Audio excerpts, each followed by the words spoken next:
पेट दर्द कभी ना कभी तो सबको होता ही है ना। लेकिन सोचिए, क्या हो अगर ये सिर्फ एक मामूली पेट दर्द ना हो, अगर ये कुछ ज्यादा कॉम्प्लिकेटेड हो। आज हम बच्चों के लिए बनी एक ऐसी ही पावरफुल दवा के बारे में बात करने जा रहे हैं जो खास तौर पर मुश्किल इन्फेक्शंस के लिए इस्तेमाल होती है। तो सवाल ये उठता है कि आखिर कब एक मामूली सा पेट दर्द एक सीरियस इन्फेक्शन बन जाता है। इसका जवाब ना एक खास दवा में छिपा है, और आज हम उसी दवा को समझने वाले हैं कि आखिर ये है क्या और ये काम कैसे करती है। चलिए एक सिचुएशन इमेजिन करते हैं। शरीर के अंदर एक साथ कई दुश्मन हमला कर रहे हैं। मतलब एक तरफ बैक्टीरिया है तो दूसरी तरफ प्रोटोजोआ, जैसे बिल्कुल अलग तरह के कीटाणु। जाहिर है ये लड़ाई काफी मुश्किल होने वाली है, और यहीं से हमारी आज की कहानी शुरू होती है। तो सोचिए, जब हमला चारों तरफ से हो रहा हो तो क्या एक ही हथियार से काम चलेगा?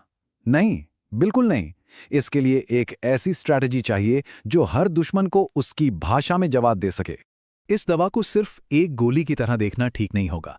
इसे ऐसे समझिए कि ये 3 स्पेशलिस्ट्स की एक क्रैक टीम है, और इस टीम के हर मेंबर के पास अपनी एक खास सुपर पावर है। तो फिर देर किस बात की, चलिए मिलते हैं इस जबरदस्त तिकड़ी से और जानते हैं कि टीम का हर मेंबर क्या खास काम करता है। सबसे पहले हैं ओफ्लॉक्सासिन। ये है टीम के बैक्टीरियल सबोटियर। मतलब ये सीधे दुश्मन की सप्लाई लाइन पर हमला करता है। ये बैक्टीरिया के डीएनए को ही जाम कर देता है, जिससे वो अपनी तादाद, अपनी संख्या बढ़ा ही नहीं पाते। लेकिन अगर हमला सिर्फ बैक्टीरिया का ना हो तो यहीं पर एंट्री होती है टीम के दूसरे मेंबर की, मेट्रोनिडाज़ोल। ये उन दुश्मनों को टारगेट करता है जिन्हें ओफ्लॉक्सासिन नहीं पकड़ पाता, जैसे कि प्रोटोजोआ। अब हुआ ना ये एक डबल अटैक। और आखिर में आते हैं सिमेथिकॉन। ये हैं टीम के डिस्कम्फर्ट मैनेजर। मतलब जब बाकी 2 मेंबर इन्फेक्शन से लड़ रहे होते हैं, तब सिमेथिकॉन ये पक्का करता है कि मरीज को आराम मिले। ये पेट में बनने वाले दर्दनाक गैस बबल्स को तोड़कर राहत पहुंचाता है। तो देखा, ये टीम वर्क कितना शानदार है। ऑफ्लॉक्सासिन बैक्टीरिया को रोकता है, मेट्रोनिडाज़ोल प्रोटोजोआ को खत्म करता है, और सिमेथिकॉन दर्द और तकलीफ को मैनेज करता है। मतलब एक बिल्कुल परफेक्टली कोऑर्डिनेटेड अटैक। लेकिन जाहिर सी बात है, इतनी एक्सपर्ट टीम को हर छोटी मोटी लड़ाई के लिए तो नहीं बुलाया जाएगा, है ना। इनका इस्तेमाल सिर्फ और सिर्फ सबसे मुश्किल केसेस में ही होता है। तो यहाँ सबसे ज़रूरी बात जो समझने वाली है वो ये है कि ये दवा गंभीर और मिक्स्ड इन्फेक्शंस के लिए है। ये पेट के मामूली वायरल फ्लू के लिए बिल्कुल नहीं है, और इस फर्क को समझना बहुत बहुत ज़रूरी है। लेकिन कहते हैं ना, बड़ी ताकत के साथ बड़ी जिम्मेदारी भी आती है।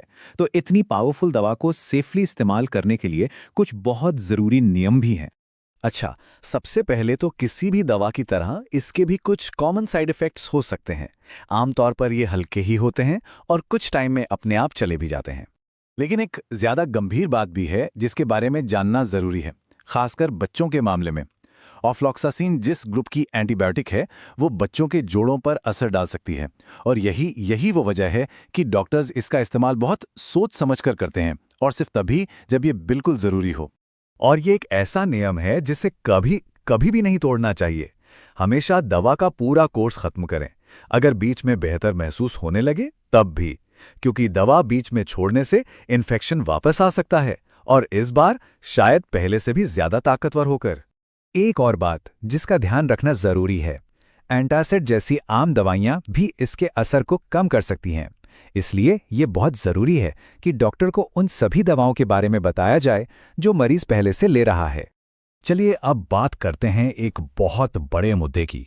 एक ऐसा मुद्दा जो हम सब से जुड़ा हुआ है, और वो है एंटीबायोटिक रेजिस्टेंस का खतरा।